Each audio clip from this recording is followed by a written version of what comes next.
देखें, ये जो गवर्नमेंट ऑफ पंजाब ने जो एक निजकारी के लिए गवर्नमेंट स्कूल को किया गया है, ये सबसे पहले तो इसके पीछे हमारे पाकिस्तान में हर चीज़ को तबाह करने के पीछे एक माफिया होता है।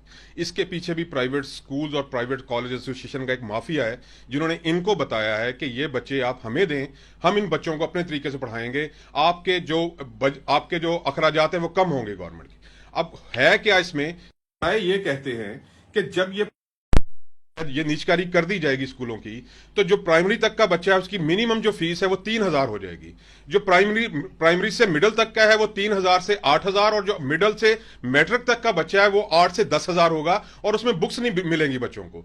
अब जो गरीब बंदा अपने बच्चे की पेंसिल नहीं खरीद सकता, जो अपने बच्चे का स्कूल शूज नहीं खरीद सकता, यूनिफॉर्म नहीं खरीद सकता, बैग नहीं खरीद सकता, वो कहां से लेगा ये सारी चीजें, वो कहां से परचेज करेगा? ये मुल्क को तबाह करने की एक और बहुत बड़ी साजिश हो रही है, और जिनके पीछे ये माफिया, ये स्कूल्स माफिया शामिल है। और हमारी गवर्नमेंट तो अल्लाह माफी दे, ये गवर्नमेंट नाम की कोई चीज रह ही नहीं गई इस मुल्क में।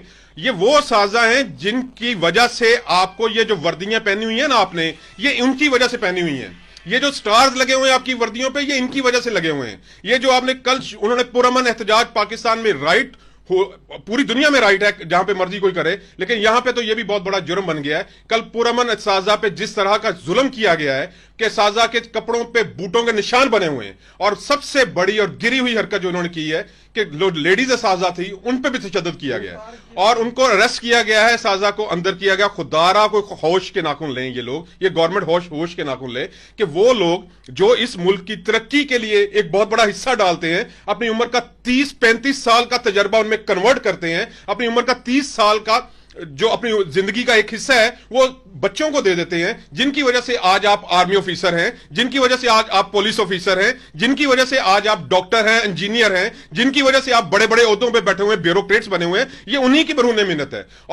और इस माशरे में जिस माशरे में हम जी रहे हैं, इसमें सबसे बड़ा अलमिया यह है कि एहतजाज करने के लिए कोई नहीं। मैं तो कहता हूं, पूरी कौम को कहता हूं, मैं अपने शहरियों को कहता हूं, मैं अपनी सिविल सोसाइटी को कहता हूं, मैं उन पेरेंट्स को कहता हूं जिनके बच्चे गवर्नमेंट स्कूल में पढ़ते हैं, कि वो भी निकले उस आजा के साथ, वो भी प्रोटेस्ट के लिए निकले। ये आपके और मेरे बच्चों के मुस्तकबिल का मसला है। अमीर का बच्चा, गाड़ी वालों का बच्चा, सबका बच्चा तो प्राइवेट स्कूल में पढ़ लेगा, हमारे बच्चे कहां जाएंगे? बेरोजगारी ने पहले लोगों की कमर तोड़ दी है, महंगाई ने पहले कमर तोड़ दी है, और ऊपर से ये जो इन्होंने पेंशन जो कवानीन है उसमें जो तरमीम की है, उससे तो इन्होंने रहता खाता उनका बेड़ा गर्क कर दिया उस आजा का।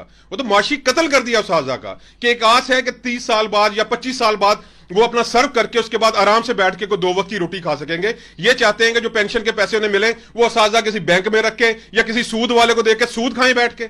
खुदा का नाम माने, खुदा का नाम माने। पूरी दुनिया में हमारी जागरसाई तो पहले ही बहुत है हमारी, कि हम उस्तादों के साथ क्या कर रहे हैं। और ये बिल्कुल मैं गवर्नमेंट ऑफ पंजाब से कहता हूं कि खुदारा इस कवानीन को वापस लें और इस नहज पे ना जाएं, उस आजा को इसलिए मजबूर ना करेंगे वो खुदकुशियों पे उतर जाएं, और मेहरबानी की जाए इस कवानीन को वापस लिया जाए। और मैं तमाम, अगर ये प्रोटेस्ट जारी रहा मैं भी उस प्रोटेस्ट में जाऊंगा। आप लोगों को भी कहता हूं, तमाम पेरेंट्स को कहता हूं, उस प्रोटेस्ट में उस आजा के शाना बशाना चले।